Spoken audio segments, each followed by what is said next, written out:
안녕하십니까. 조국혁신당 국회의원 박은정입니다. 구명조끼도 없이 실종자를 수색하다가 급류에 휩쓸린 해병대원이 순직한 지 1년이 지났습니다. 무려 1년의 시간이 흘러가는 동안 수사 방해와 꼬리 자르기 그리고 거부권 행사가 되풀이되면서 해병대원의 억울한 죽음을 둘러싼 의혹들은 전혀 해소되지 않았습니다.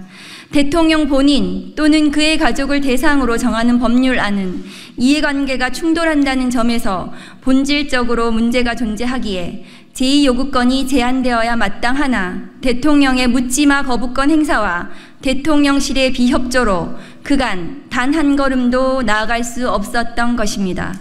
임성근 구명 로비 의혹으로 대표되는 수사외압 의혹 정점에는 윤석열 대통령과 배우자 김건희 씨가 자리 잡고 있다는 것을 이제는 모든 국민이 알고 있습니다.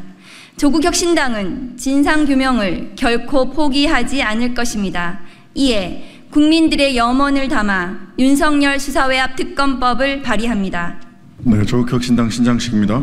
윤석열 수사외압 특검법은 임성근 당시 해병 1사단장이 도이치모터스 주가 조작 관련자인 이종호 전 블랙펄 인베스트먼트 대표를 통해 대통령 배우자 김건희에게 구명 로비를 했다는 의혹 사건, 국가인권위원회 군인권보호관의 조사보고서 기각 과정 등 직권남용 의혹 사건, 국가정보원의 불법 정보 수집 및 사찰 등 의혹 사건을 수사 대상으로 추가하였습니다.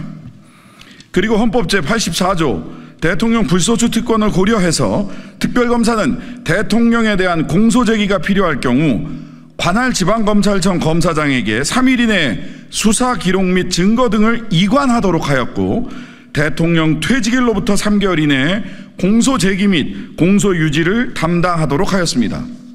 또한 압수수색에 있어서 군사상 비밀, 공무상 비밀, 업무상 비밀과 관련한 제한 규정을 적용하지 않도록 함으로써 성역 없는 압수수색이 이루어질 수 있도록 했고, 대통령이 특별검사를 해임할 때 국회의 동의를 얻도록 함으로써 신분 보장을 한층 강화하는 내용을 담았습니다.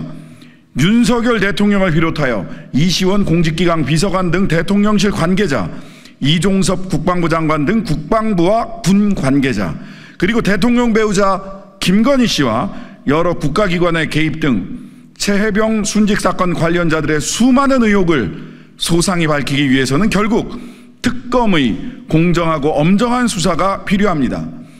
아무리 숨기고 감추려 해도 진실은 드러나기 마련입니다. 윤석열 대통령은 공직윤리에 대한 기본적인 결여가 있는 게 아니라면 이번 특검법을 수용하기 바랍니다. 또다시 거부권을 행사한다면 권한쟁의 심판 등 모든 수단을 동원해 단호하게 대처할 것이며 국민의 엄중한 심판 역시 내려질 것입니다.